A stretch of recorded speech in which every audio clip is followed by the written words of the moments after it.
Hi everyone, welcome to another episode with me, Living Free Ashley, and my good friend Ellie from T-Cycle Depot. Today we are talking about resources for living a zero waste and package-free lifestyle, as well as... That includes books, businesses, Facebook groups, and blogs to follow.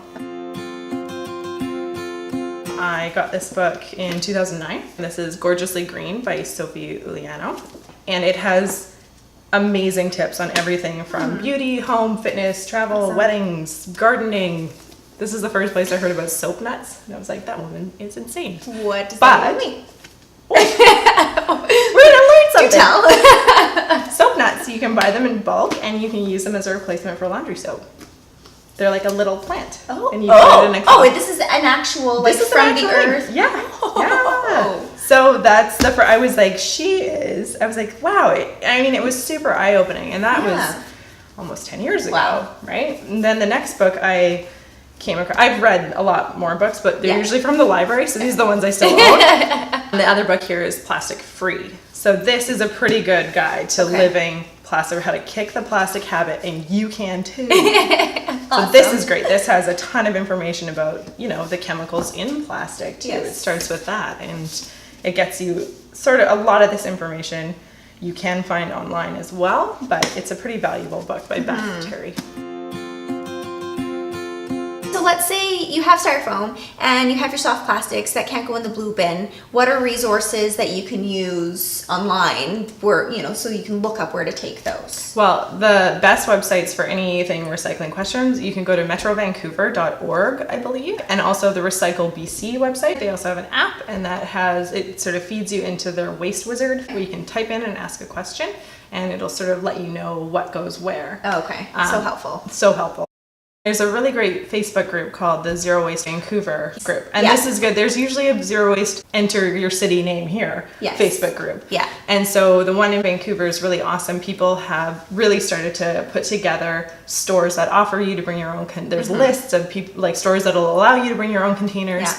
There's lists of businesses that are starting to refuse serving straws. Oh, nice. So it gives us a platform to go, okay, these are the places I want to support. Yeah. And then collectively you can make change that way as well.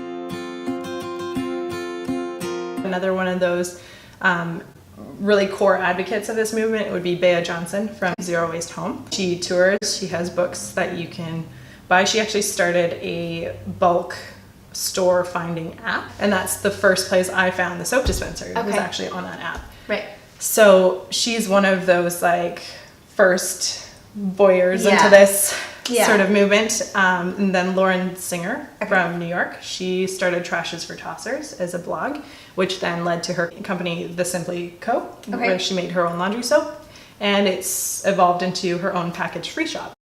And then another great sort of low waste minimalist advocate is Rob Greenfield. And so he's the guy who dressed up as the trash man. Oh, yes. Yeah, walked around New York City wearing all of his garbage that an average American would accumulate within a month. Okay. And he was like covered. Head to toe. Head to toe. And he does these really bold sort of social impact things like that, like the waste man and dumpster diving and riding across America on a bike 4 or 5 times. And so he's pretty good to follow as well. Okay.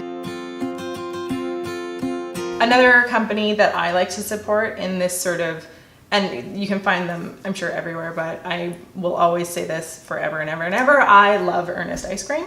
Okay. They have an amazing program. I hope everyone who's watching this has eaten their vegan ice creams. They're so good. Amazing. But they have a great program where you buy your ice cream in a jar, in a pint jar like this. Yeah. It comes with their logo.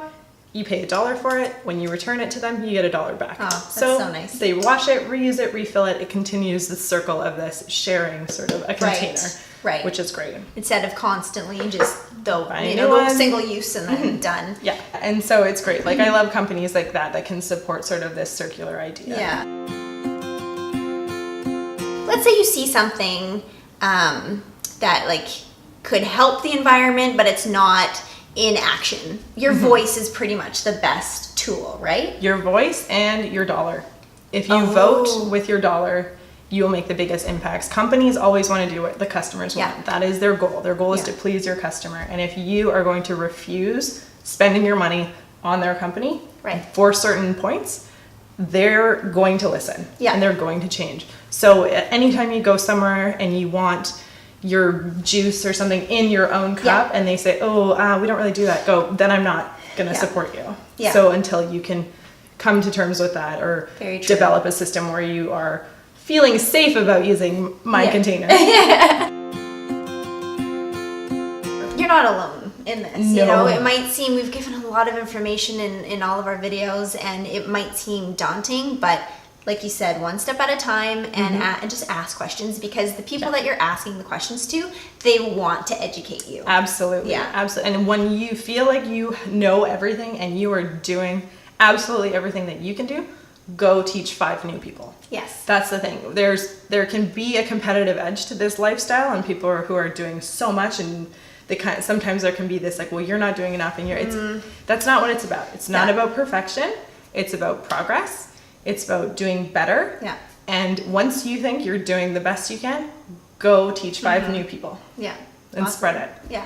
And when you have a pro as your really good friend, ask her too. I like, hire her to pimp your kitchen too. That's true. I get a lot of text messages and a lot of silly, people think they're silly or stupid recycling questions, but they're not. They're not. Information is always needs to be shared. Yeah. So very true. Ask away. Thank you again for watching another episode with me, Living Free Ashley, and me, Ellie, at T-Cycle Depot. And cheers to living waste free.